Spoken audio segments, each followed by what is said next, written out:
በስመ አብ ወወልድ ወመንፈስ ቅዱስ አሐዱ አምላክ አሜን።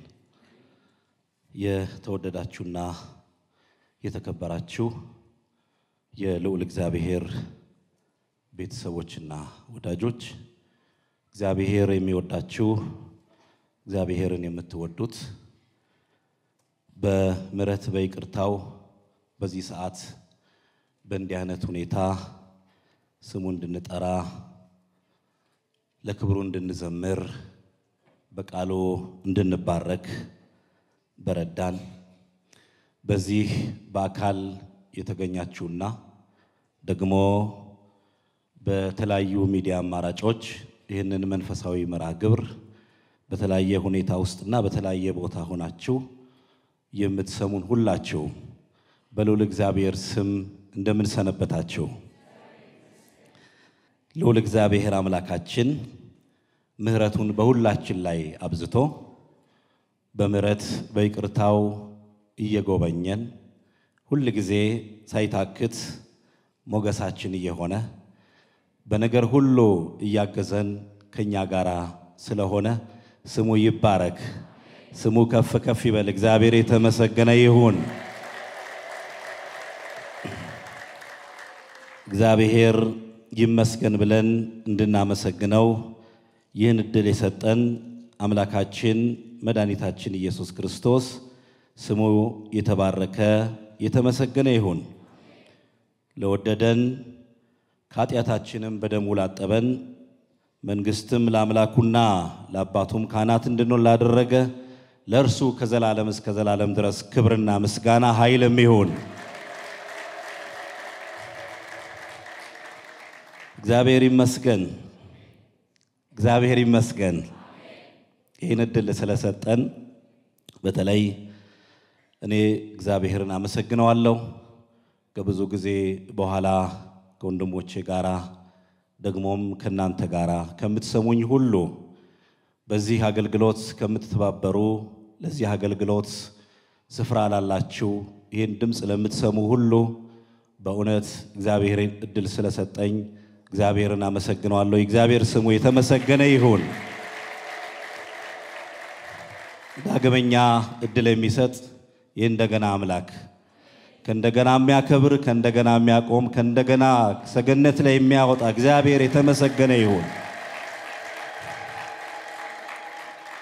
በዚህ አውደ ምሕረት ላይ ከእንደገና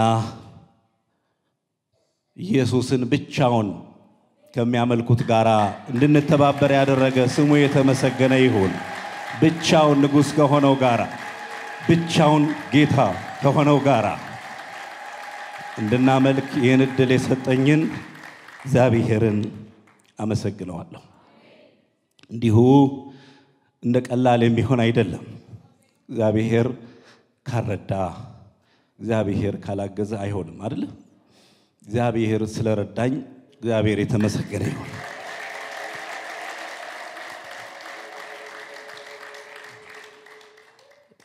ብዙ ላላስተምራችሁ እችላለሁ። እግዚአብሔር በረዳን መጠን እግዚአብሔርን ቃል ከኔ ጋራ ጥቂት እናጠናለን። እግዚአብሔር የተመሰገነ ይሁን። የሐዋርያት ሥራ ምዕራፍ 3 መጽሐፍ ቅዱስ ክፍላችሁን አወጣችሁ ከቁጥር 1 ጀምሮ እናነባለን። እግዚአብሔር ከሁላችን ጋር ይሁን። ኢየሱስ ጌታ ነው። ኢየሱስ ጌታ ነው።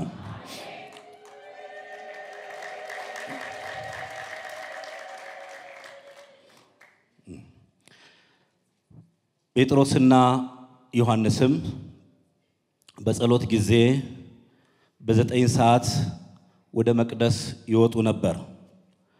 ወደ መቅደስም ከሚገቡት ምጽዋት ይለምን ዘንድ ሰዎች ተሸክመው መልካም በሚሏት በመቅደስ ደጅ በየቀኑ ያስቀምጡት የነበሩ ከእናቱ ማህፀን ጀምሮ አንካሳ የሆነ አንድ ሰው ነበረ።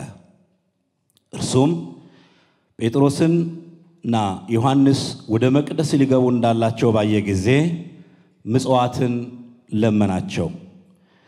ጴጥሮስም ከዮሐንስ ጋር ትኩር ብሎ ወደ እርሱ ተመልክቶ ወደኛ ተመልከት አለው። እርሱም አንድ ነገር ከእርሱ እንዲቀበል ሲጠብቅ ወደ እነርሱ ተመለከተ። ጴጥሮስ ግን ብርና ወርቅ የለኝም፣ ይህን ያለኝን ግን እሰጥሃለሁ፣ በናዝሬቱ በኢየሱስ ክርስቶስ ስም ተነሳና ተመላለስ አለው። በቀኝ እጁም ይዞ አስነሳው። በዚያን ጊዜም እግሩና ቁርጭምጭሚቱም ጸና። ወደ ላይ ዘሎም ቆመ፣ ይመላለስም ጀመር። እየተመላለሰም እየዘለለም እግዚአብሔርንም እያመሰገነ ይመላለስም ጀመር። እየተመላለሰም እየዘለለም እግዚአብሔርንም እያመሰገነ ከነርሱ ጋር ወደ መቅደስ ገባ። ሕዝቡም ሁሉ እግዚአብሔርን እያመሰገነ ሲመላለስ አዩት። መልካምም በሚሏት በመቅደስ ደጅ ስለ ምጽዋት ተቀምጦ የነበረው እርሱ እንደሆነ አወቁት። በእርሱም ከሆነው የተነሳ መደነቅና መገረም ሞላባቸው። እርሱም ጴጥሮስንና ዮሐንስን ይዞ ሳለ ሕዝቡ ሁሉ እየተደነቁ የሰለሞን ደጅ መመላለሻ በሚባለው አብረው ወደ እርሱ ሮጡ። ጴጥሮስም አይቶ ለሕዝቡ እንዲህ ሲል መለሰ። የእስራኤል ሰዎች ሆይ በዚህ ስለምን ትደነቃላችሁ? ወይስ በገዛ ኃይላችን ወይስ እግዚአብሔርን በመፍራታችን ይህ ይመላለስ ዘንድ እንዳደረግነው ስለምን ትኩር ብላችሁ ታዩናላችሁ? የአብርሃምና የይስሐቅ የያዕቆብም አምላክ የአባቶቻችን አምላክ እናንተ አሳልፋችሁ የሰጣችሁትንና ሊፈታው ቆርጦ ሳለ በጲላጦስ ፊት የከዳችሁትን ብላቴናውን ኢየሱስን አከበረው። እናንተ ግን ቅዱሱን ጻድቁንም ክዳችሁ ነፍሰ ገዳዩን ሰው ይሰጣችሁ ዘንድ ለመናችሁ። የሕይወትንም ራስ ገደላችሁት። እርሱን ግን እግዚአብሔር ከሙታን አስነሳው። ለዚህም ነገር እኛ ምስክሮች ነን። በስሙም በማመን ይህን የምታዩትንና የምታውቁትን የእርሱ ስም አጸናው። በእርሱም በኩል የሆነው እምነት በሁላችሁ ፊት ይህንን ፍጹም ጤና ሰጠው። እግዚአብሔር ስለ ቃሉ ስሙ ይባረክ። እንጸልያለን። ቅዱስና ሕያው ዘላለማዊና ጻድቅ የሆንክ አባትና አምላክ እግዚአብሔር ሆይ እናመሰግናለን። ምስጋና የባህሪ ሆነ በሰማይ በምድር የምትመሰገን የምትወደስ ክብር ላንተ ይሁን። ከምስጋና ውጪ የምንሰጥ ምንም የሌለን ሁሉ ያንተ የሆነ በምስጋና ግን በፊት እንጓደዳለን። ክብር ላንተ ይሁን። ክብር ለእግዚአብሔር ይሁን። የረዳህን ያገዝከን ያልተውከን ያልጣልከን ደግሞ ከእንደገና እድል የሰጠን አምላክ ስምህ ይባረክ። ስምህ ከፍ ከፍ ይበል። ኃያሉ እግዚአብሔር፣ ገናናው እግዚአብሔር፣ ቅዱሱ እግዚአብሔር፣ ጻድቁ እግዚአብሔር፣ ፈራጁ እግዚአብሔር እናመሰግንሃለን። ልጆችን ስለባረከን ባሪያዎችን በፍቅር ስለጎበኘን ስምህ ይባረክ። ደግሞ ይህን የምንማረውን ቃል በእምነት እንዲዋሃደን እግዚአብሔር ሆይ እንድንሰማህ ሰምተንም እንድንባረክ 160 ፍሬ እንድናፈራ ፍሬያማ እንድንሆን የተንጀረገገ ፍሬ እንድናፈራበት ይሁን።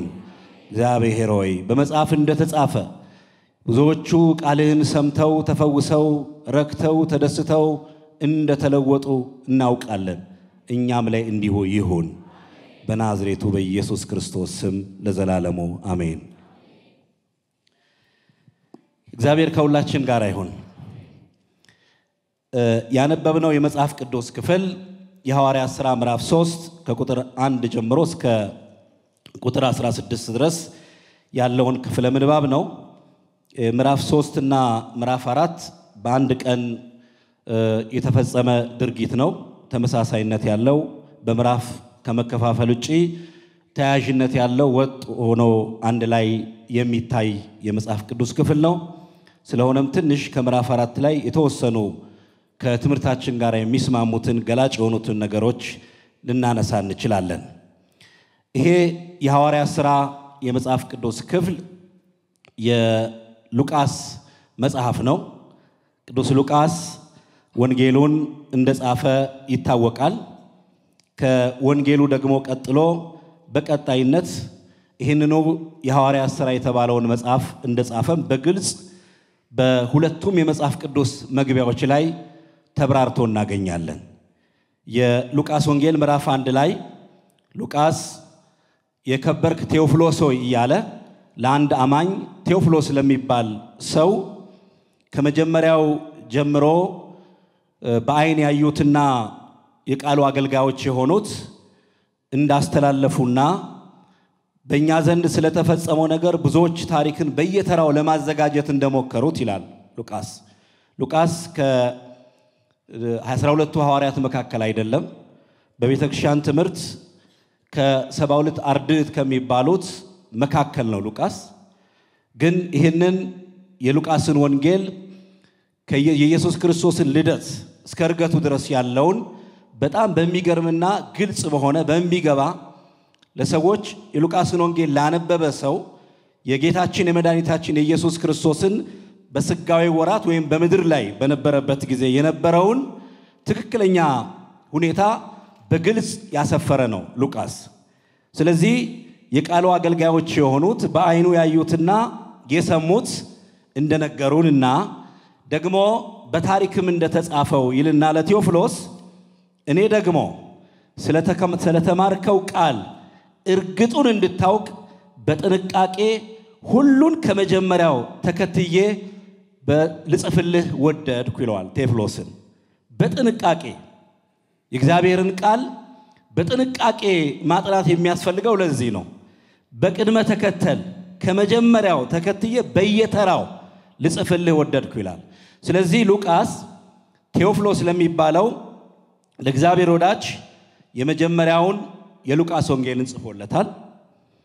የሐዋርያት ሥራ ምዕራፍ 1 ላይ ደግሞ መተን ስናይ አሁንም መልሶ ሉቃስ በዛው ያጻጻፍ ስልት ቴዎፍሎስ ሆይ ኢየሱስ የመረጣቸውን ሐዋርያትን በመንፈስ ቅዱስ ካዘዛቸው በኋላ እስካረገበት ቀን ድረስ ያደርገውና ያስተምረው ዘንድ ስለጀመረው ሁሉ መጀመሪያውን ነገር ጻፍኩልህ ይለዋል። አሁንም አድሬስ የሚያደርገው የማንን ክፍል ነው? የሉቃስን አሁን ያነበብኩላችሁን የመጀመሪያውን ክፍልና ሉቃስ ምዕራፍ 24 መጨረሻው ላይ ያለውን ስለ ዕርገቱ የጻፈውን ነው። ከመጀመሪያው ጀምሮ ኢየሱስ በመንፈስ ቅዱስ ካዘዛቸው በኋላ እስካረገበት ቀን ድረስ ያደረገውንና ያስተምረው ዘንድ ስለጀመረው ሁሉ መጀመሪያውን ነገር ጻፍኩልህ ይላል። ስለዚህ በዚህ አነጋገር የመጽሐፉ ጻፊ ማን ነው? ሉቃስ ነው። እግዚአብሔር ከሁላችን ጋር ይሁን። እንግዲህ ሉቃስ ይህንን የሐዋርያት ሥራ ሲጽፍ ዋና ዓላማው ወይንም የሐዋርያት ሥራ የሚለው መጽሐፍ በራሱ ሥራው የሐዋርያት ሥራ ይባል እንጂ ሥራው የመንፈስ ቅዱስ ነው። የማን ነው? የመንፈስ ቅዱስ ሥራ ነው። የኢየሱስ ሥራ ነው። ሕያው የሆነው ኢየሱስ፣ ሞቶ ያልቀረው ኢየሱስ፣ ሞትን ድል አድርጎ የተነሳው ኢየሱስ፣ ሐሰተኞች መነሳቱን ክደው ከሞት መነሳቱን ሸፍነው ደቀ መዛሙርቱ ሥጋውን ሰርቀው ወስደውታል፣ ኢየሱስ የሚባለው አልተነሳም ብለው ቢያስወሩም በዚህ ምክንያት ወሬው በከተማ ሁሉ በመቅደሶቹ ከመቅደሱም ውጪ ባሉት አይሁዳውያን በየሀገሩ በተበተኑት ሁሉ የኢየሱስ ትንሣኤ ሊዳፈን ተሞክሮ ነበር። በእነሱ ብቻ አይደለም፣ ራሱ ኢየሱስ ክርስቶስ በመረጣቸው ሐዋርያት እንኳን ተስፋ ቆርጠው እየተወለጉ የሚያወሩትን እንኳን እስከማያውቁ ድረስ በየመንገዶቻቸው ሰውነታቸው እየዛለ ኢየሱስ እነሳለሁ ያላቸውን ቃል ረስተው ተስፋ ቆርጠው ወደ የስርቻቸው ተመልሰው እንደነበር እናውቃለን። ጴጥሮስ እንኳን አስተባባሪ ሆኖ የተውን ከኢየሱስ ጋር በመከተል የጣለውን መረብ አንስቶ ሌሎቹን ከኋላው አስተባብሮ ወደ ባህር እንደወረደ እናውቃለን። አሳ ሊያጠምድ በሁሉም ላይ ተስፋ መቁረጥ ነበር። ኢየሱስ እነሳለሁ በሶስተኛው ቀን ሞትን ድል አድርጌ እነሳለሁ ያላቸውን የገዛ ደቀ መዛሙርቱና የገዛ ሐዋርያቱ እንኳን በዚህ ጉዳይ ተቸግረው ነበር። በኢየሱስ መነሳት ጉዳይ አልፈን አይሁድ ጋር መሄድ አይደለም፣ አጠገቡ ያሉ አብሮት የተማሩ አብሮት የዋሉ ደቀ መዛሙርቱ እንኳን በዚህ ጉዳይ ተጨናንቀው ነበር። ኢየሱስ ግን ተነስቷል አይደል? ክብር ለስሙ ይሁን። እንደተናገረው የሚያደርግ አምላክ ነው። የተናገረውን የሚያስቀር አምላክ የለንም። ኢየሱስ በዚህ መልኩ ወሬ ወጥቶ አይሁድ በዚህ መልኩ ተሸብረው ኢየሱስ የለም አበቃለት፣ ከዚህ በኋላ ከተማው አይታወቅም በእነሱ እይታ፣ ከዚህ በኋላ ኢየሱስ የሚባል ተከታዮቹም አይኖሩም ብለው ዘግተውታል ምዕራፉን። ግን ኢየሱስ እንደተነሳ ሕያው እንደሆነ የሐዋርያት ሥራ ያስፈልግ ነበር። ሉቃስ ይህንን ያለው ኢየሱስ ያደርገውና ያስተምረው ዘንድ ስለጀመረው ያደረገው ምንድነው? ድንቅና ታምራትን ነው። ሽባን ይተረትር ነበር፣ ለምጻምን ያነጻ ነበር፣ ለሙታን ሕይወትን ይሰጥ ነበር። ኢየሱስ የሞቱትን ያስነሳ ነበር። በአካል መገኘት ሳያስፈልገው እዚህ ሆኖ ልጅ ድናለች፣ ልጅ ተነስታለች ሲል የተናገረበት ሰዓትና ልጅቱ የተነሳበት ሰዓት እየተስማማ ኢየሱስ ከሙታን ሕይወትን እየሰጠ ለሙታን ያስነሳ ነበር። እና አልዓዛርንም እንዲሁ እየሰማችሁ ነው። ይሄ ነው ያደርገው የነበረው ኢየሱስ። ብዙ ድንቅ ነገርን አድርጓል። ሽባን ተርትሯል። ደም ይፈሳት የነበረችውን ሴት ደሟ እንዲቆም አድርጓል። ልሙጥ ሆኖ ዘውሩ ተወልደ የሚባለው ግንባር ብቻ የአይን ቅርጽ የሌለውን የአይን ቅርጽ እየሰራ ፈውሷል። በዚህ ምክንያት መላው ኢየሩሳሌም መላው እስራኤል ተናውጧል። ይሄ ያላስደሳቸው አይሁድ ሰቅለውት ገለው ሲያበቁ ትንሳኤውን ደግሞ ምን ለማድረግ ፈለጉ? መሸፈን ፈለጉ። ስለዚህ የሐዋርያት ሥራ ቀጣይነት እንዳለው ኢየሱስ ሕያው እንደሆነ ከሞት እንደተነሳ ስራው ተዳፍኖ እንዳልቀረ ማሳያ ነው። በመሆኑም እንደተናገረው ተስፋ ቃል በምዕራፍ 2 ላይ በዓለ ሃምሳ በተባለ ቀን ኢየሱስ ለሐዋርያቱ መንፈስ ቅዱስን አፈሰሰላቸው። ክብር ለእግዚአብሔር ይሁን። መንፈሱን አፈሰሰላቸው። ከዚያ በኋላ ምን ሆኑ? ሐዋርያት ፈሪ የነበሩት ደካማ የነበሩት ሐዋርያት ብርቶች ሆኑ። በራቸውን ዘግተው አድፍተው ተቀምጠው የነበሩ ደቀ መዛሙርትና ሐዋርያት ብርቶች ሆነው በአደባባይ ትምህርት የሌላቸው ዕውቀት የሌላቸው መጻሕፍትን ያልመረመሩ ግን እግዚአብሔር መንፈስ ቅዱስ ያንን ሁሉ ጸጋ በእነሱ ላይ አፈሰሰላቸው ሐዋርያት ከጴጥሮስ ጋር ወይንም ጴጥሮስ ከ11 ጋር ሆኖ በሕዝብ ሁሉ ፊት ሕያው የሆነውን ክርስቶስን መግለጽ ጀመረ።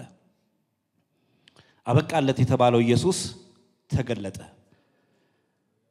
ሞቶ ቀረ የተባለው ኢየሱስ ከሞት ስለመነሳቱና ደግሞም በሐዋርያቱ በኩል በተስፋው ቃል አብ በሰጠው ተስፋ ቃል አማካይነት በመንፈሱ ከነሱ ጋር እንዳለና ሕያው እንደሆነ ጴጥሮስ መናገር ጀመረ። ክብር ለኢየሱስ ይሁን። እንዲህ ይላል ጴጥሮስ፣ ሁሉን አላነብላችሁም። ምዕራፍ 2 ቁጥር 22 ላይ እንዲህ ይላል። በሚናገርባቸው ቦታዎች ሁሉ ጴጥሮስ የእስራኤል ሰዎች ሆይ እያለ ይናገራል። ይህንን ቃል ስሙ። ራሳችሁ እንደምታውቁት የናዝሬቱ ኢየሱስ እግዚአብሔር በመካከላችሁ በእርሱ በኩል ባደረገው ተአምራትና በድንቆች በምልክቶችም ከእግዚአብሔር ዘንድ ለእናንተ የተገለጠ ሰው ነበረ። እርሱንም በእግዚአብሔር በተወሰነው ሐሳቡና በቀደመው ዕውቀቱ ተሰጥቶ በአመፀኞች እጅ ሰቅላችሁ ገደላችሁት። እግዚአብሔር ግን የሞትን ጣር አጥፍቶ አስነሳው፣ ሞት ይዞ ዘንድ አልቻለምና ይላል። ሞት ይዞ ዘንድ አልቻለም። የሞትን ጣራ ጥፍቶ አስነስቶታል እንደምታስቡት የኢየሱስ ጉዳይ ተዳፍኖ አልቀረም እንደምታስቡት ለእናንተ ፌሽታ እንደሆነላችሁ ደስታ እንደሆነላችሁ እንዳታስቡ የኢየሱስ ሥራው ይቀጥላል ኢየሱስ የሞትን ጣራ ጥፍቶ እንዲነሳ አድርጎታል ተነስቷል ኢየሱስ ስለዚህ ይሄው እኛም ምስክሮች ነን እያለ ቅዱስ ጴጥሮስ ይናገራል ቁጥር 31 ላይ ቅዱስ ዳዊት ስለ ክርስቶስ ትንሣኤ አስቀድሞ አይቶ ነፍሱ በሲኦል እንዳልቀረች የጠቀሰውን ካነሳ በኋላ ይህን ኢየሱስን እግዚአብሔር አስነሳው ለዚህም ነገር እኛ ሁላችን ምኖች ነን ምስክሮች ነን አያችሁ አይደለ ለዚህ ምስክሮች ነን አሁን ምስክር አስነሳ እግዚአብሔር እነሱ ምስክሮች ገስተው ያሰት ምስክር አቁመው ኢየሱስ የሚባለው አበቃለት ብለው አስወርተው ገንዘብ ከፍለው ነገሩን ያዳፈኑት መስሏቸዋል ኢየሱስ ግን በመንፈስ ቅዱስ ሌሎች ምስክሮችን ምን አደረገ አስነሳ ክብር ለኢየሱስ ይሁን እኛ የማን ምስክሮች ነን አሁን ንገሩኝ የማን ምስክሮች ነን ክብር ለኢየሱስ ይሁን ምስጋና ስጡት እኛ ሁላችን የሱ ምስክሮች ነን ለዚህ ነው ይህ አገልግሎት ማይቆመው የእግዚአብሔር መንፈስ ከማን ጋር ስላለ ከሐዋርያቱ ጋር የሰራ ከማን ጋር አለ ስራው ይቀጥላል አይቀጥልም የዘመኑ ፍጻሜ እስኪሆን ድረስ ጌታ እስኪገለጥ ድረስ ይህ አገልግሎት ይቀጥላል ለዛ ነው እየበዛን ይመጣ ነው ለዛ ነው ኃይሉ ብርታት ከኛ ጋር የሆነው ለዛ ነው የኢየሱስ ሥራ እየተገለጠ የመጣው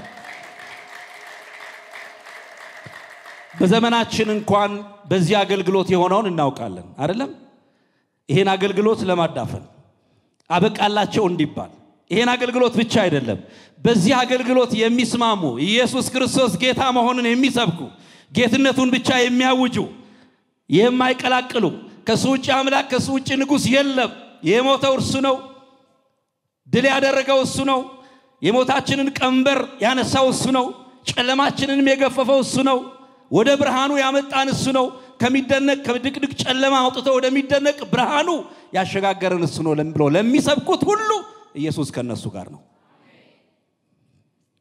ተመልከቱ ይሄንን ኢየሱስ 36 ላይ ደግሞ ምትሄዱ እናንተ ይሄንን የሰቀላችሁትን ኢየሱስን እግዚአብሔር ጌታም ክርስቶስም እንዳደረገው የእስራኤል ወገን ሁሉ በርግጥ ምን ያድርግ ይወቅ ጌታም ክርስቶስም ይወቅ የእስራኤል ወገን ሁሉ ይሄ ምን ያህል አይሁድ እንደሚከብድ ይገባቸዋል አበቃለት ብለው ደምድመው በወንበሮቻቸው ተደላድለው ያውካቸው ይበጠብጣቸው በእነሱ አማርኛ ብለው ያሰቡትን አስወገድነው ብለው አበቃለት እፎይ ብለው አርፈናል ሲሉ ደሞ በሐዋርያቱ መጣና ከእንደገና ያደርግ የነበረውን ያስተምር የነበረውን የጀመረውን ምን አደረገው አስቀጠለው ራሱ ያደርግ የነበረውን ደግሞ በሐዋርያቱ አስቀጠለ እንግዲህ ይሄ ከሆነ በኋላ እየበዙ ሐዋርያቱም አገልግሎታቸው እየሰፋ በአንድ ልብም ሆነው በየቀኑ እየጸለዩ እግዚአብሔርን ያገለገሉ እንደቆዩ ይናገራል ወደ ዋናው ሐሳብ እንደምታ እግዚአብሔር ከሁላችን ጋር ይሁን ምዕራፍ 3 ላይ ያሳጠርኩ ለመሄድ ሞክራለሁ ጴጥሮስና ዮሐንስ እንግዲህ ከዚህ በኋላ ከመንፈስ ቅዱስ ሙላት በኋላ ምዕራፍ 3 ላይ የመጀመሪያውን ጉዞ ወደ መቅደስ አደረጉ እዛ ምን የቀራቸው ይመስላችኋል መቅደስ ውስጥ አሉ እዛ በጣም የኢየሱስ ጠላት የሆኑ ኢየሱስ የሚባለውን ስም ገና ሲሰሙ የሚታወቁ መስቀላቸው ብቻ አይደለም እርሱን መግደላቸው ብቻ አይደለም ስለዚህ ስም መስማት የማይፈልጉ ህዝቡንም ከዚህ ስም ጋር እንዳይስማማ ሰቅዘው የያዙ በመቅደስ ውስጥ የሞሉ ገና እኮ ትኩስ ነው ወር ከ20 ቀን 50 ቀን ማለት አንድ ወር ከስንት ቀን ነው ከ20 ቀን አይደል በመላ ኢየሩሳሌም የኢየሱስ ክርስቶስ ሞት መሰቀል የነበረው ትርምስ ግርግር በጲላጦስ ፊት በሐናና ቀያፋ ፊት የነበረው ምልልስ የኢየሱስ ክርስቶስ መውደቅ መነሳት መከራ መቀበል ያዋሪያቱ ድብብቆሽ ይሄ ሁሉ ትርምስ ገና ወር ከ20 ቀን ነው በዚህ በወር ከ20 ቀን ከእንደገና ወደ መቅደስ መጥቶ ኢየሱስ አበቃለት ከተባለ በኋላ በሐዋርያቱ ከእንደገና ድንቅና ታምራት ሊደረግ ወደ መቅደስ ሄዱ ይላል አስፈላጊ ነበር ወደ መቅደስ መሄዳቸው ምን ነበር አስፈላጊ ነበር አስፈላጊ የሚሆንበት ጊዜ አለ አገልግሎታችን አንዳንድ ጊዜ በዚህ ብቻ ላይ ወሰን ይችላል መሄድ ሊኖርብን ከቻለ እንሄዳለን መስበክ ባለብን ቦታ የኢየሱስን ትንሳኤና እውነት ለመግለጽ ሕያው የሆነውን ጌታ ለመግለጽ መሄድ ወዳለብን ቦታ እንሄዳለን ወደ መቅደስ ሄዱ ወደ ራሳቸው አይመጡም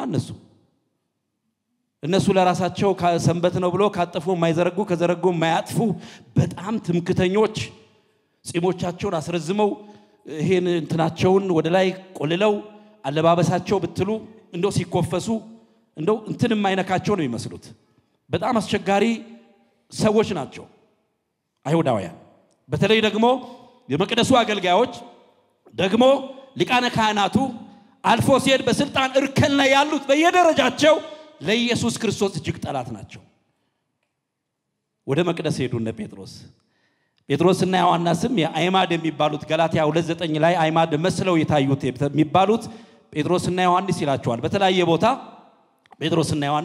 ጴጥሮስና ዮሐንስ ይላል እነዚህ ከፊት ለፊት ሆነው የጌታን ቃል የሚያገለግሉ ናቸው በጸሎት ጊዜ በምን ጊዜ የሰማችሁ ነው በጸሎት ጊዜ በስንት ሰዓት በ9 ሰዓት እንደው የትምህርት የጸሎት ዓላማ አይደለም ዋና ሐሳቡ የኢየሱስን መክበር የስሙን ጉልበት በዚህ ትምህርት ውስጥ ምናየው ክፍለ ምንባብ ውስጥ የስሙን ጉልበት የስሙን ጉልበት ደግሞስ የኢየሱስን መክበር ቀጥሎስ ኢየሱስ ሕያው መሆኑን በትንሳኤው የከበረ መሆኑን ምናይበት ነው ግን የጸሎቱ አላንሳት እስቲ ጊዜ ስለተባለች በጸሎት ጊዜ በስንት ሰዓት በ9 ሰዓት የጸሎት ጊዜ አለን ትንቢተ ዳንኤል ምዕራፍ 6 ቁጥር 10 ላይ ዳንኤል በባቢሎን በምርኮ በነበረ ጊዜ ዳሪዮስ በሚባል ንጉስ ፊት ሞገስ አግኝቶ ሞገስ አግኝቶ 120 መሳፍንትን እንዲቆጣጠር በእነሱ ላይ ከተሾሙት ከሶስቱ አንዱ ነበር ዳንኤል በእነሱ ላይ ሲሾም መልካም ነበር ዳንኤል መልካም መንፈስ ስለነበረው ከሁሉ በለጠ ይላል ምን መንፈስ ስለነበረው መልካም መንፈስ ስለነበረው ከምኑ በለጠ ከሁሉም በለጠ አሁን እኛ ከማን እንበልጣለን አንዳንዴ እኮ የእግዚአብሔርን ቃል እየተማር በጌታ በኢየሱስ ክርስቶስ ሆነን እርሱን አምነን እርሱን ተጠግተን እርሱን ተስፋ አድርገን እቤት ውስጥ ካለው አንድ አመፀኛ ሁሉ ላንበልጥ እንችላለን ይሄ በጣም ከባድ ችግር ነው አይደለም ኢየሱስን የሚያህል ጌታ ተቀበለን ስናበቃ ከሱ ጋር ዘወትር እየተገናኘን ስሙን እየጠራን እያሞገስነው ደግሞም በስሙ እየተባረክን ስናበቃ ከአንድ አመፀኛ መብለጥ ሲያቅተን እግዚአብሔር የሚደሰት ይመስለናል አስቀየምኳችሁ እንደሱ መባል ስላለበት ነው መልካም መንፈስ ስላለው ከሁሉ ምን ሆነ በለጠ ይላል የሚበልጠውን አገልግሎት ይዘን የሚበልጠውን ጌታ ይዘን ማነስ የለብንም አይደል እንዴ በንግግር ቢባል በስነ ምግባር ቢባል ከሁሉ ምን መሆን አለብን መብለጥ አለብን በየመስሪያ ቤቱ በብዙ ተቋማት የምትሰሩ በግል ዘርፍ የተሰማራችሁ ነጋዴዎች ከሌላው ነጋዴ ከሚያጭበረብረው ከሚሰርቀው መብለጥ የለብንም በተቋማት ውስጥ የምንሰራ ሹመኞች ወንበር ያለን ወንበር የተዘረጋልን እድል ያገኘን መብለጥ የለብንም መልካም መንፈስ ስለነበረው ከሁሉ ምን ሆነ ይላል በለጠ የሚበልጠውን እግዚአብሔርን ያዘው ዳንኤል በትክክል በለጠ እኛ በቁጥር ለመብለጥ አይደለም ምንታገለው ሰው ከዚህዛ ስለሞላ አቤት የሕዝብ ብዛት እንዲባል አይደለም የምንሰራው ነፍሳችን አርፋለች ረፍታችንን ጠብቀን ያመሰገንን ከሱ ጋር በክብር ለመገናኘት ነው ምንሰራው ነፍሳትም ወደዚህ እንዲጨመሩ ነው ምንሰራው በለጠ ይላል ቀኑበት ይቆጣጣራቸዋል ሐቀኛ ነው እውነተኛ ነው በኋላ ተነሱበት ግን ሰበብ ምክንያት አጡበት ይሄ በጣም ይገርመኛል የቃሉ ለጊዜ ሳላቀው ወደ እዚህ ገባው ላሳጥረውና ወደ ዋናው ሐሳብ ይልድ ሰበብ ምክንያት አላገኙበትም ይላል እኔ በጣም ይገርመኛል የሰው ፍጹም የለም እርግጥ ነው ግን ምክንያት አጡበት ሊከሱት በዚህ ቢሉ የለም በዚህ በሄዱ የለም ከአምላኩ ሕግ በቀር ሰበብ አጡበት ይላል። የአምላኩ ሕግ ምን ነበረ? እስራኤል ወደ መቅደሱ ዞሮ መጸለይ ልማድ ስለነበራቸው ሁሉ ጊዜ በቀን 3 የጸሎት ጊዜ የሚለውን ለማንሳት ፈልጌ ነው። በቀን 3 ይጸልያል፣ አያስታጉልም። በዚህ አማርኛ ልንገራችሁ፣ አያስታጉልም። ሁሉ ጊዜ ይጸልያል። ማስታጎል ማለት ዝም ብሎ ለቁጥር ሳይሆን ከልቡ ይጸልያል። ከልቡ ይጸልያል፣ ከእግዚአብሔር ጋር ይገናኛል። ስለዚህ ሕግ እንዲወጣ አደረጉ። ከዚህን ጊዜ እስከዚህ ድረስ ማንም ከንጉሱ ውጪ ለማንም እንዳይጸልይ የሚል ሕግ አወጡ። ጽፈት ተጻፈ። በሜዶና በፋርስ ሕግ መሰረት የማይለወጥ ጽፈት ወጣ። ዳንኤል ይላል ጽፈቱም እንደተጻፈ ባወቀ ጊዜ ወዴት ገባ ይላል? ወደ ቤቱ ገብቶ የልፍኙን መስኮት ወደ ኢየሩሳሌም አንጻር ቀድሞ ያደርግ እንደነበረው ከፍቶ 3 ጊዜ በጉልበቱ ተንበርክኮ በአምላኩ ፊት ምን አደረገ? አመሰገነ። ጽፈቱ እንደተጻፈ ያውቃል። ወደ አንበሳ ጉድጓድ ሊጣል እንደሆነ ያውቃል። ግን ወደ ቤቱ ገባ። የልፍኙ መስኮት ከኢየሩሳሌም አንጻር ተከፍቷል። እየጸለየ በቀን 3 ሁሉ ጊዜ እንደሚያደርገው ጸለየ። የጸሎት ጊዜ አሁን እኛ የጸሎት ጊዜ አለን አይደል? ረቡዕ ዕለት ስንት ሰው ይመጣል አላውቅም። እኔም አንዱ ሰነፍ ስለሆንኩ ሮብ፣ ሐሙስ፣ አርብ ደግሞ ከእንደገና የወራዊ ጉባኤ ሲሆን ጾም ጸሎት ጊዜ አለን የለንም? ያ የጸሎት ጊዜያችን ነው። ዛሬስ ማለዳ እሑድ የጸሎት ጊዜ አለን የለንም? ምን ያህሎቻችን ሮጠን ጸሎቱ ላይ ለመድረስ እንመጣለን? የጸሎት ጊዜ ደስ ይላል አይደል? እምንነካበት ከእግዚአብሔር ጋር ምን እንሆንበት እምንወያይበት ተንበርክከን እያለቀስን እግዚአብሔርን ምን ጠይቅበት ከዛ ደግሞ ቆመን የምናገለግልበት እግዚአብሔርን የምንሰማበት አይደል እንዴ? እቱ በሰላም ሲባል ከመጣን ምን ዋጋ አለው? ጉባኤው ቻው አለቀ ሲባል ለማስቆጠር ለመታየት የምንመጣ ሰዎች ካለ ልክ አይደለም። በእናንተ ውስጥ ይሄ ይሆናል እያልኩ አይደለም። ብርቶች እንደሆናችሁ አውቃለሁ፣ ግን እንበርታ ለማለት ነው። መዛል እንዳይኖር ነው። ዳንኤልን በማድረጉ ያንበሶቹን አፍ እግዚአብሔር መልአኩን ልኮ ዘጋለት። አንድ ልጨምርላችሁ፣ ቆርኔሌዎስን ይሁት በሐዋርያት ሥራ ምዕራፍ 10:30 ላይ ቆርኔሌዎስም ለጴጥሮስ እንዲህ አለው፣ በዚህ ሰዓት የዛሬ 4 ቀን የ9 ሰዓት ጸሎት በቤቴ ጸልይ ነበር። እነሆም የሚያንጸባርቅ ልብስ የለበሰ ሰው በፊቴ ቆመና ቆርኔሌዎስ ሆይ ጸሎትህ ተሰማ፣ ምጽዋትንም እግዚአብሔር አሰበው አለው። ቆርኔሌዎስ አልዳነም፣ ግን ይጸልያል፣ መልካም ያደርጋል። እግዚአብሔር ግን አሰበው ኢየሱስን እንዲቀበል። ጴጥሮስን ላከለት፣ በኢየሱስ እንዲያምን አደረገው። በመልካም ስራው ብቻ ሳይሆን ኢየሱስን በማመን መዳን እንደሚችል በጴጥሮስ አማካይነት ከነቤተሰቦቹ ነፃ ወጣ። የምን ጊዜ ነበረው ቆርኔሌዎስ? የጸሎት ጊዜ። እየሰማችሁኝ ነው? የምን ጊዜ ንገሩኝ እስቲ? የጸሎት ጊዜ። በቤታችን የጸሎት ጊዜ ይኖረን ከልጆቻችን ጋር። እግዚአብሔር ከሁላችን ጋር ይሁን። ይሄን ካደረጉ በኋላ ወደ መቅደስ ሲወጡ እግዚአብሔር ዓላማ ስለነበረው በዛ ሰዓት በ9 ሰዓት ጸሎት የሚያደርጉ ብዙ ሰዎች ስለነበሩ እግዚአብሔር ደግሞ ስሙን ለማክበር የኢየሱስን ስም ለማክበር ስለፈለገ ወደ መቅደስ እነ ጴጥሮስን ላካቸው። ገቡ መቅደስ። አንድ ሽባ ሰው 40 ዓመት የሆነው ወይም ከ40 ዓመት በላይ የሐዋርያት ሥራ ምዕራፍ 4 ቁጥር 22 ላይ ይህ የመፈወስ ምልክት የተደረገለት ሰው ከ40 ዓመት 40 ዓመት ይበልጠው ነበር ይላል። 40 ዓመት የሚበልጠው ያ አንካሳ ይለዋል፣ እግሩ የሰለለ። በሌላ ቦታ ምዕራፍ 19 ቁጥር 9 ላይ ጳውሎስ ያገኘው ሌላው ሰው እግሮቹ የሰለለ አንካሳ ስለሚል በጭራሽ እግሮቹ የማይሰሩ ከናቱ ማይፀን ጀምሮ አንካሳና እግሩ የሰለለ ሰው። እንግዲህ ሽባ ለማለት ትንሽ ስለከበደኝ ነው። በአሁኑ ጊዜ ያው እንደው የሕግ ባለሙያ ስለሆንኩ ሊሆን ይችላል። አካል ምንድነው ይባለው? አካል ጉዳተኛ አይደለ? አካል ጉዳተኛ የሆነ ሰው ከናቱ ማህፀን ጀምሮ ምን ማለት ነው? ከናቱ ማህፀን ጀምሮ የሚለው በብዙ ቦታ ላይ ተገልጾ ታገኙታላችሁ። ይሄ የሚያሳየው አንድ ሰው ከናቱ ማህፀን ጀምሮ አካለ ጎዶሎ ሲሆን ዶክተሮች ልታግዙኝ ትችላላችሁ። በዚህ ዓለም ጥበብና ዕውቀት ሊስተካከል የሚችል ማንነት አለው ማለት ነው።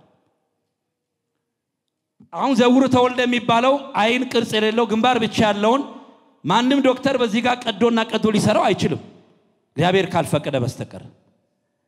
ግን ኢየሱስ የአይኑን ቅርጽ ሰርቶ ያንን ሰው እንዲያ ያድርጎታል ከእናቱ ማይፀን ጀምሮ ሲባል የነገሩን ክብደት ደግሞ በኋላ የሚመጣውን ፈውስ ታምራቱና ድንቁ እንዴት ከባድ እንደሆነና አስፈላጊ እንደሆነ ለማሳየት ነው አንዳንድ ሰዎች ከናታቸው ማይፀን በኋላ እንደተወለዱ ችግር ያለባቸው ሰዎች ሬር ነው አንዳንድ ጊዜ ዶክተሮች በተለያየ በቲም ሆነው ሊሰሩና ሊፈውሷቸው ይችላሉ በተወሰነ መልኩ ግን ብዙዎቹ የመዳን ዕድላቸው ጠባብ ነው ጴጥሮስና ዮሐንስ ወደዚህ ሲገቡ ይሄ ሰው መልካም በመትባል ወይንም ውብ በመትባል በአንደኛው መግቢያ ላይ ቤተሰቦቹ በሸክም ያመጡ ያስቀምጡታል ከዛ በኋላ ቁጭ ብሎ ይለምናል ከዚህ ውጪ ተግባር የለውም አሁን ግን የሚያስደንቅ ነገር ሊሆን በጴጥሮስና በዮሐንስ በኩል ኢየሱስ እየመጣ ነው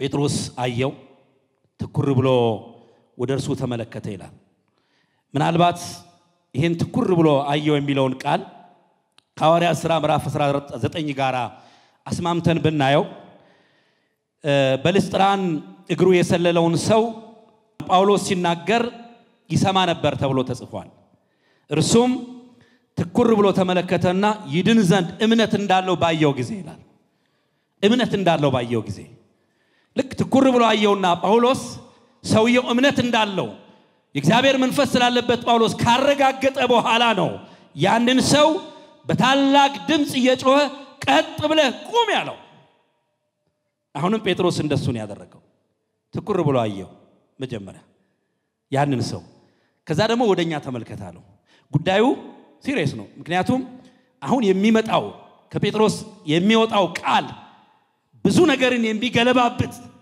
በመቅደሱ ውስጥ ገና ብዙ ነገር የሚያመጣ የተረሳውን ነገር የሚቀሰቅስ ነገር ሊሆን ነው ያም ሰው እምነት እንዳለው ካረጋገጠ በኋላ ተመልከተኝ ወደኔ ያለው ልክ ሲመለከታቸው መቼም ተስፋ ያደርጋል አይደል ሲታዩነ ጴጥሮስ የአሳ አጥማጅ እንኳን የደህና ልብስ ሊለብስ ቀርቶ ምንም ነገር የለው ገንዘብም አልነበራቸውም እነ ጴጥሮስ በኋላ ምዕራፍ 2 ላይ ቅድም ጥሪታቸውን እየሸጡ ማንኛውም ሰዎች እንደሚፈልጉ ያደርጉት የነበረ ገንዘብ አለ ያን የቤተክርስቲያኑን ገንዘብ ከተው ኪሳቸው ከተው አልተንጎራደዱ ገንዘብ የለም ምን የለም ገንዘብ የላቸው ቢኖራቸውም እንኳን ዓላማው እሱ አይደለም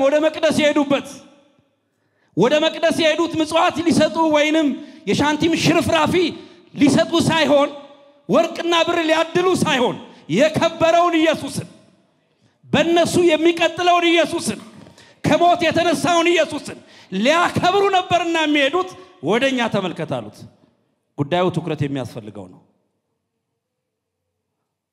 በኋላ ምን አለ ጴጥሮስ ብርና ወርቅ የለኝም ይህን ያለኝን ግን ሰጣለሁ ያለን ምንድነው ይበልጣል አረ ከሁሉ ያለን ኢየሱስ አይደል ያለኝን እሰጣለሁ ብርና ወርቅ የለኝም ላንተም ብዙ ዘመን ተቀምጦ ለነበረው ሰው ብርና ወርቅ በጣም ብዙ ተቀብሏል ከዚህ በፊት ከብዙዎች እጁን ዘርግቶ ትኩረትም አድርጎ እንደዋዛም እንደሌላም ተቀብሏል አሁን ግን ከዛ የሚበልጥ ነገር ወደ አንተ መጥቷል ይያለው ነው በነፍሱም በስጋው ሊያድነው የሚችል ሽባነቱን አንካሳነቱን ከመተርተር ባለፈ በህይወቱ አዲስ ነገር ሊሆን የመጣ በደጁ ቆሟል እሱም ኢየሱስ ነው የናዝሬቱ ኢየሱስ ያለኝን ግን እሰጣለሁ በናዝሬቱ በኢየሱስ ክርስቶስ ተነሰና በናዝሬቱ በኢየሱስ ክርስቶስ ስም ተነሳና ተመላለስ አለው ምን ሆነ ሰውየው ይሄን ድምጽ ሲሰማ ወዲያውኑ ቀኝ እጁን ዘረጋለት ጴጥሮስ ቀኝ ኃይል ነው ቀኝ እጁን ሰጠው ያም ተባባሪ ስለነበረ ፈቃደኛ ስለነበረ ትኩር ብሎ ሲያየው እምነት ስለነበረው የጴጥሮስን እጅ ያዘው ባይፈልግስ ኖሮ አይዞህ ዞር በል ብርና ሳንቲም ከሌለ ያንተን የናዝሬቱን ኢየሱስ ይዘው ሂድ የሚሉ የሉም አሁን በየሰፈሩ በየመንደሩ ስለ ክርስቶስ ስትመሰክሩላቸው ቀኝ እጃችሁን ስትሰጧቸው ኢየሱስ ጌታ ነው ስትሏቸው የናንተን ጌታ ይዛችሁት ሂዱ የሚሉ የሉም እጁን ዘረጋለት ቀኝ እጁን ሰጠው አስነሳው በዚያን ጊዜም እግሩምና ቁርጭምጭሚቱ ጸና ይላል። ክብር ለኢየሱስ ይሁን። ቁርጭምጭሚቱ ጸና በእግሩም ቆመ ይላል። መቆም ብቻ አይደለም ወደ ላይ ዘሎ ቆመ ነው የሚለው። ሰዎች ሲራመዱ ብቻ የሚያይ ሰው 40 ምናምን ዓመት ያልተራመደ ሰው አሁን ግን ምን ሆነ? ዘሎ ቆመ። መቆም ብቻ አይደለም መዝለል።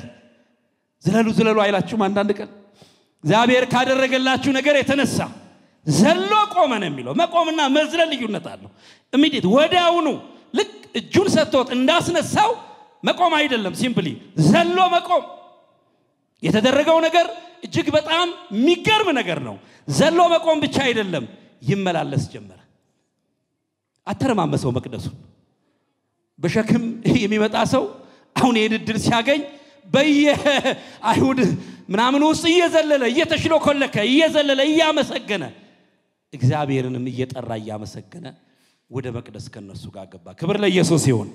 ወደ መቅደስ ገብቶ ያውቃል ይሄ ሰው? በጭራሽ። አሁን ግን ወዴት ገባ? ወደ መቅደስ።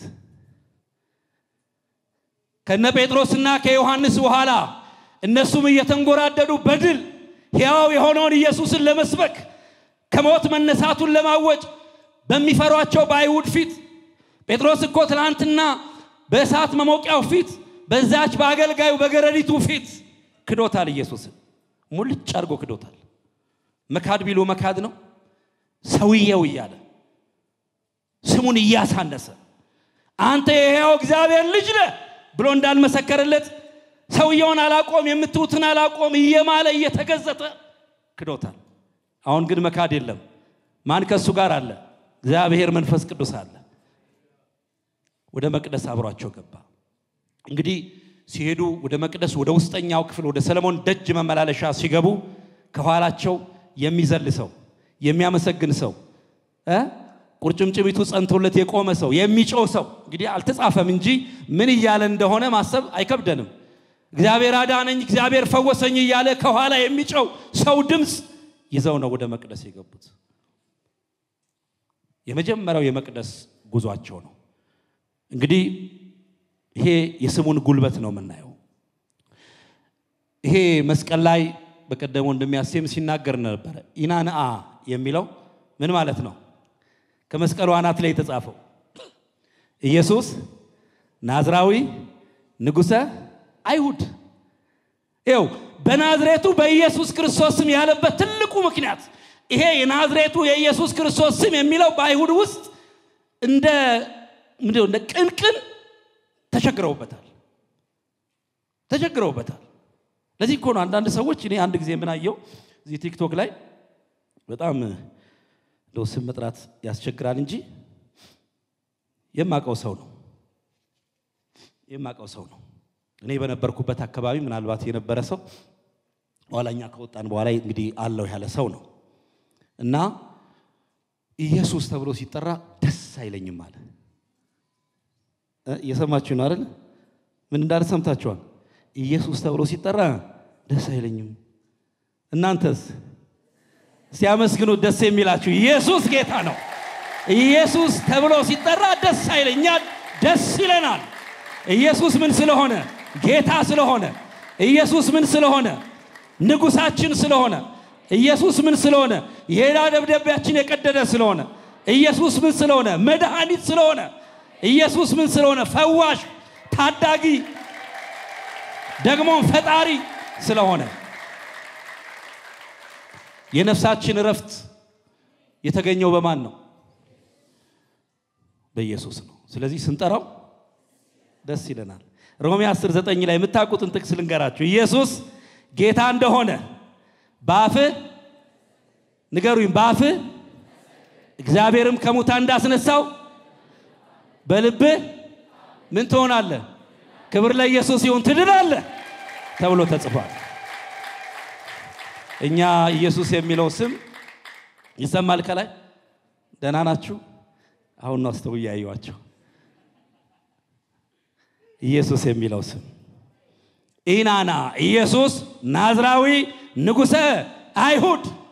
ይኸውላችሁ ዮሐንስ 19:9 ላይ ጲላጦስም ዮሐንስ 19:9 ላይ ጲላጦስም ደግሞ ጽፈት ጽፎ በመስቀሉ ላይ አኖረው። ጽፈቱም የአይሁድ ንጉሥ የናዝሬቱ ኢየሱስ የሚል ነበር። በሌላ ወንጌል ክፍል ላይ የናዝሬቱ ኢየሱስ የሚል የለም፣ የአይሁድ ንጉሥ ብቻ ይላል። እዚህ ዮሐንስ ላይ ደግሞ እግዚአብሔር ይስጠው የአይሁድ ንጉሥ የናዝሬቱ ኢየሱስ የሚል ስም ነበረው። ኢናና ኢየሱስ ናዝራዊ ንጉሠ አይሁድ። ይሄ ህመም ነው ለሰዱቃውያንም ሆነ ደግሞ ለሊቃውያን በጣም ህመም ነው። እኔ በጣም የሚያሳዝነኝ ያ ፔን ያ ህመም ኢየሱስ የሚለው ስም ሲጠራ የነበረው ህመም ስቲል መኖሩ ነው። ያውም በአብ በወልድ በመንፈስ ቅዱስ ለሚያምን ወይንም በሚያምን ማህበረሰብ ውስጥ ኢየሱስ ክርስቶስን ጌትነት አንክድም በሚሉ ማህበረሰብ ውስጥ አዎ ኢየሱስ ጌታ ነው ስትንላቸው እሱንም እናውቃለን በሚሉ ማህበረሰብ ውስጥ ይሄ ስም ይቆረፍዳቸዋል፣ ይደነግጣሉ። እኛ ግን መክበሪያችን ነው። እኛ እንጓደድበታለን፣ እኛ እንስቅበታለን።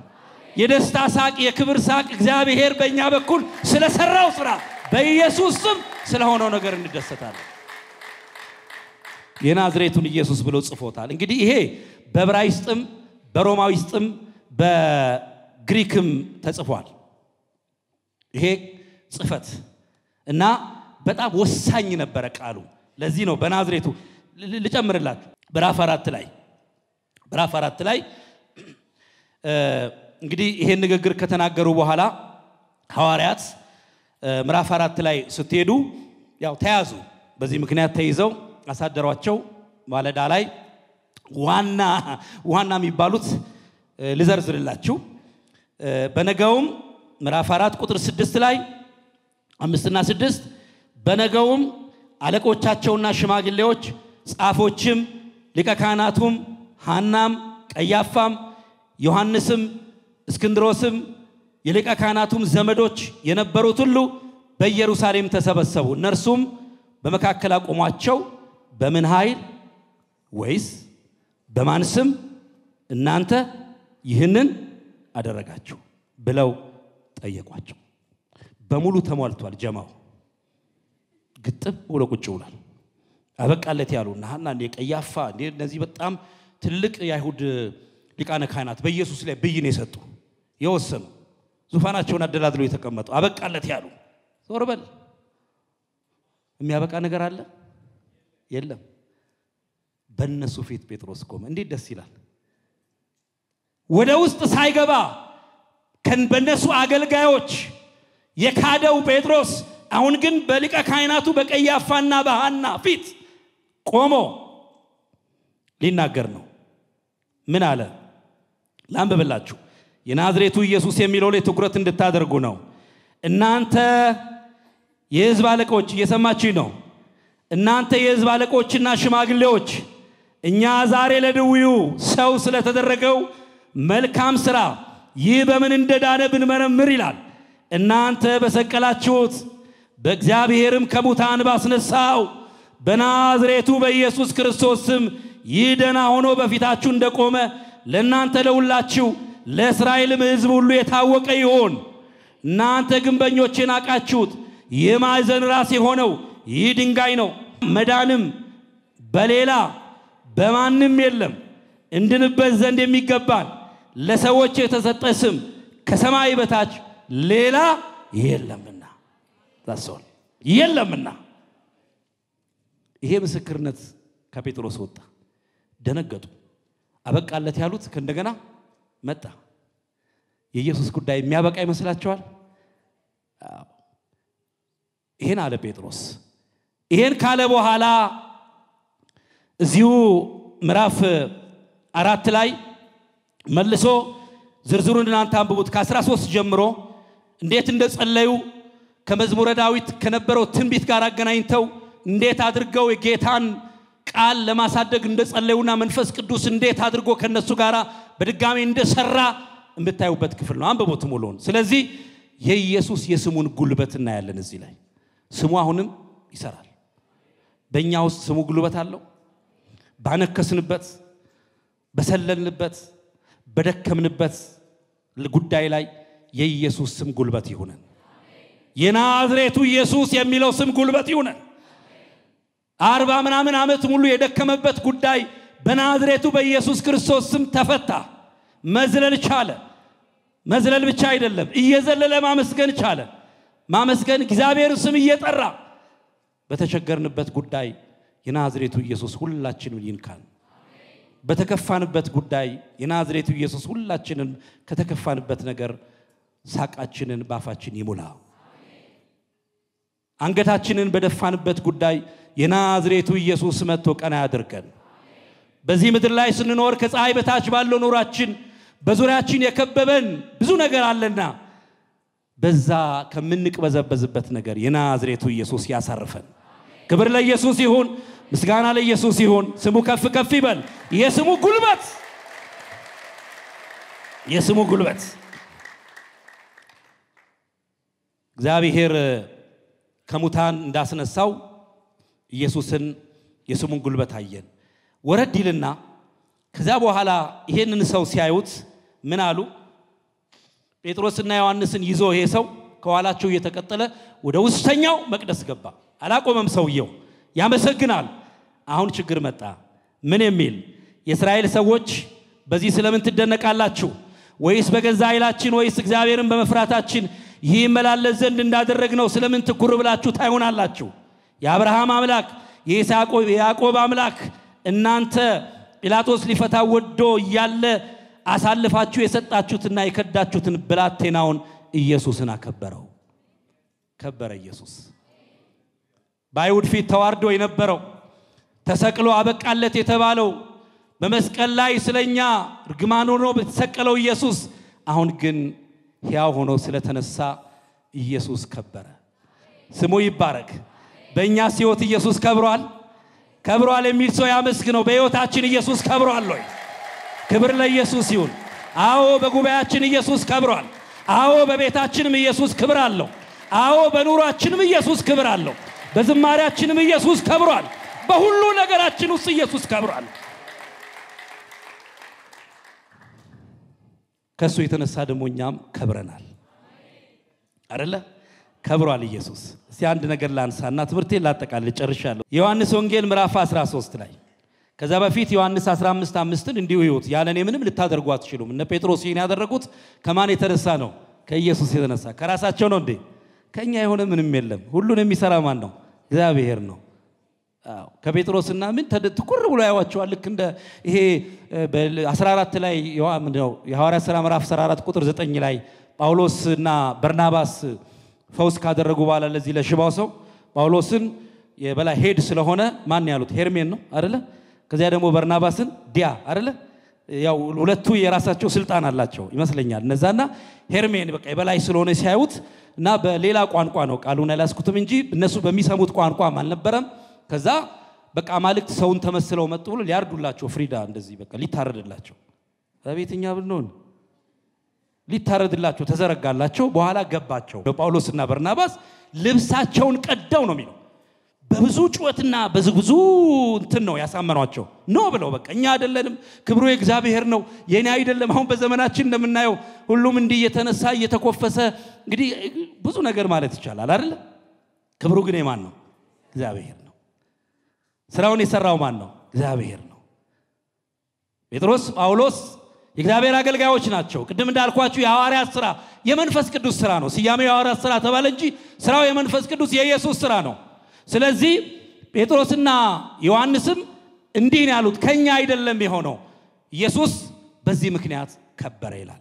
ዮሐንስ 13:31 እና 32 እንይ። እግዚአብሔር ከሁላችን ጋር ይሁን። ማን ከበረ አልኳችሁ? ኢየሱስ ከበረ በሉ እስቲ። ኢየሱስ ከበረ።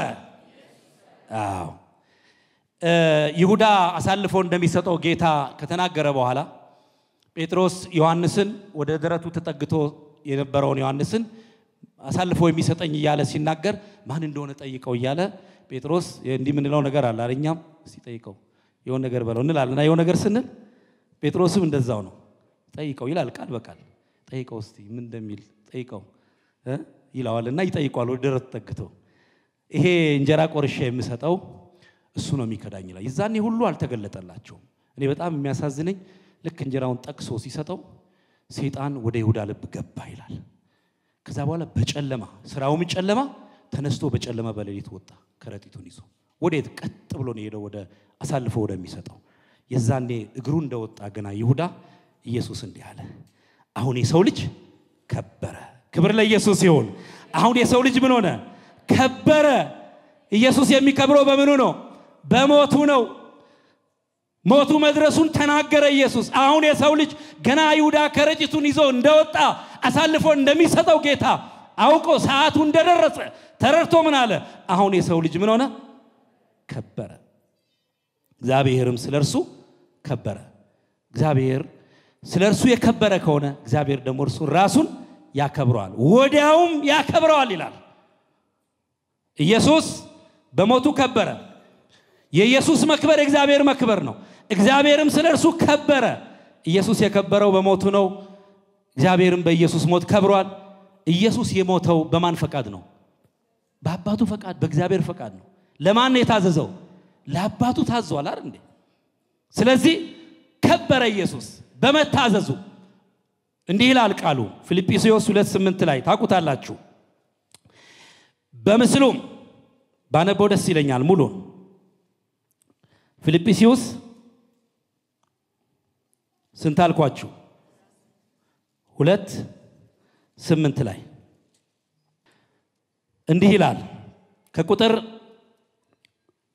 6 ጀምሮ ላንብበው በእግዚአብሔር መልክ ሲኖር ሳለ ከእግዚአብሔር ጋር መተካከልን መቀማት እንደሚገባ ነገር አልቆጠረውም ነገር ግን የባሪያን መልክ ይዞ በሰው ምሳሌ ሆኖ ራሱን ባዶ አደረገ በምስሉም እንደ ሰው ተገኝቶ ራሱን አዋረደ ለሞትም ይሄውም የመስቀል ሞት እንኳን የታዘዘ ሆነ ይልና በዚህ ምክንያት ደግሞ እግዚአብሔር ያለ ልክ ከፍ ከፍ አደረገው ከስምም ሁሉ በላይ ያለውን ስም ሰጠው ይህም በሰማይና በምድር ከምድርም በታች ያሉት ሁሉ በኢየሱስ ስም ይንበረከኩ ዘንድ መላስም ሁሉ ለእግዚአብሔር አብ ክብር ኢየሱስም ክርስቶስ ጌታ እንደሆነ ይመሰክር ዘንድ ነው አለ ክብር ለኢየሱስ ይሁን ክብር ለእግዚአብሔር ይሁን ይሄ ነው ስለዚህ ኢየሱስ ከበረ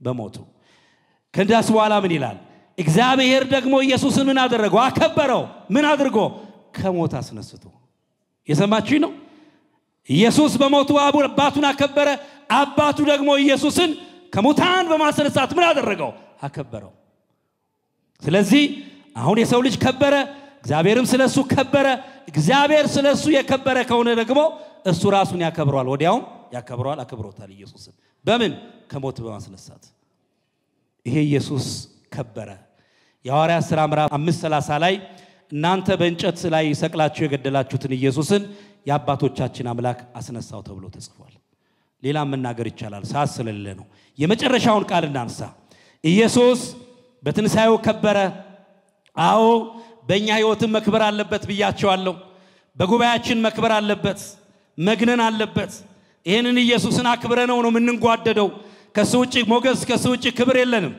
ብንዘምር ክብራችን ነው ብንሰብከው ክብራችን ነው ብንጠራው ሙላታችን ክብራችን ነው እሱን ያከበርነው እስከ ህይወታችን ፍጻሜ እስከ ኢየሱስ መምጫ ድረስ እንጠባበቃለን ከሱ ውጪ ክብር ሞገስም የለንም ኢየሱስ ምን ሆነ ከበረ ከዛ በኋላ ጴጥሮስ ምን አለ እናንተ በረባንን መርጣችሁ ነፍሰ ገዳዩን ህይወት የሰጠውን ህይወት የሚቀጥለውን ንቃችሁ ጻድቁን ቅዱሱን ዕብራውያን 4 ላይ እንደተጻፈ ከኃጢአት በቀር በነገር ሁሉ የተፈተነው ጻድቅና ንጹህ የሆነውን ጌታ አሳልፈው ሰጡት ገደሉት ኢየሱስን ግን እግዚአብሔር ምን አደረገው አስነሳው ክብር ለኢየሱስ ይሁን የተወደዳችሁ ሆይ ኢየሱስን እናክብረው እስከ መቼ ድረስ እስከሚመጣ ድረስ እስከ ህይወታችን ፍጻሜ ድረስ ያከበረንን የወደደንን የጠራንን የለየንን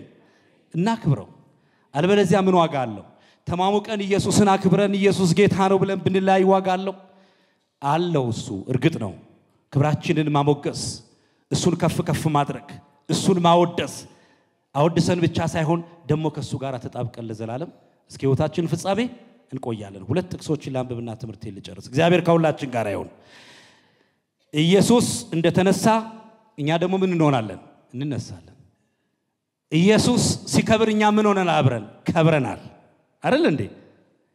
ክብራችንን መጠበቅ ግን የማፈንታ ነው፣ የኛ ፈንታ። እናቶች እንኳን ሴቶችን ክብርሽን ጠብቂ ተብለሽ አታውቂም? ክብርሽን ጠብቂ፣ ክብርን ጠብቅ ምን ማለት ነው? ክብር የሚባል ነገር አለ። ክብር የሚባል ምን አለ? ነገር አለ። ክብር የሚባል ነገር። አሁን ደግሞ የምናወራው የክብር ሰማያዊ ክብር ነው። በማ በኩል የመጣ? በኢየሱስ በኩል የመጣ። ኢየሱስ ስለኛ ተሰቃየ። ኢየሱስ ስለኛ መከራን ተቀበለ። ኢየሱስ ስለኛ ቆሰለ፣ በመስቀል ላይ ተሰቀለ፣ ደሙን አፈሰሰ። የኛን ኃጢአት የኛን እርግማን እሱ ላይ አድርጎ አባቱ ለኛ አሳልፎ ሰጠው። በሱ መሞት እኛ ከበርን፣ በሱ ትንሳኤ እኛ ከበርን። እርሱ ሞታችን በማጥፋቱ ከሱ ጋር በትንሳኤው ተባብረን እንነሳለን። በክብር ከሱ ጋር እንገለጣለን። ሲሄድና ያያችሁት እንዲሁ ይመጣል እንደተባለው ኢየሱስ ይመጣል። አክብረነው ከጠበቅነው ከሱ ጋር በክብር የዘላለም ሕይወት ያገኘን ከሱ ጋር ተነጥቀን በአየር ላይ እሱን ለመቀበል እንሄዳለን። ክብር ይሆንልናል፣ ሞገስ ይሆንልናል፣ የዘላለም ሕይወትም አለን። ኢየሱስ ክብር ይሁንለት።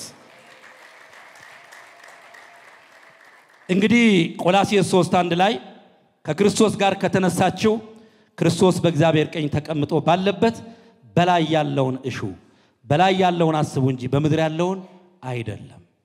አላበራራው። ሁለተኛ ተሰሎንቄ 1:11 ላይም እንደ አምላካችን እንደ ጌታም እንደ ኢየሱስ ክርስቶስ ጸጋ የጌታችን የኢየሱስ ክርስቶስ ስም በእናንተ ዘንድ ሊከብር እናንተም በእርሱ ዘንድ ልትከብሩ አምላካችሁን ለመጥራቱ የምትበቁ እንድትሆኑ ይላል። መብቃት የሚባል ነገር አለ። የሰማችሁ ነው? መብቃት የሚባል ነገር አለ። ስለዚህ ያከበረንን ኢየሱስን የከበረውን ኢየሱስን ይዘነው ከሱ ጋራ ለዘላለም ከብረን ሳንጎዳ በክብር ከሱ ጋራ እንድንኖር ጉባኤያችንም ሕይወታችንም እሱን እንዲያከብር እግዚአብሔር ይርዳን። ደግሞ መረርቶናል፣ ደግሞ ማግዞናል፣ አክብሮናል። ኢየሱስ አስፍቶናል። ኢየሱስ ከኛ ጋር ነው አይደለ? ክብር ስጦት። ክብር ለእግዚአብሔር ይሁን። ተመሰገነ ይሁን።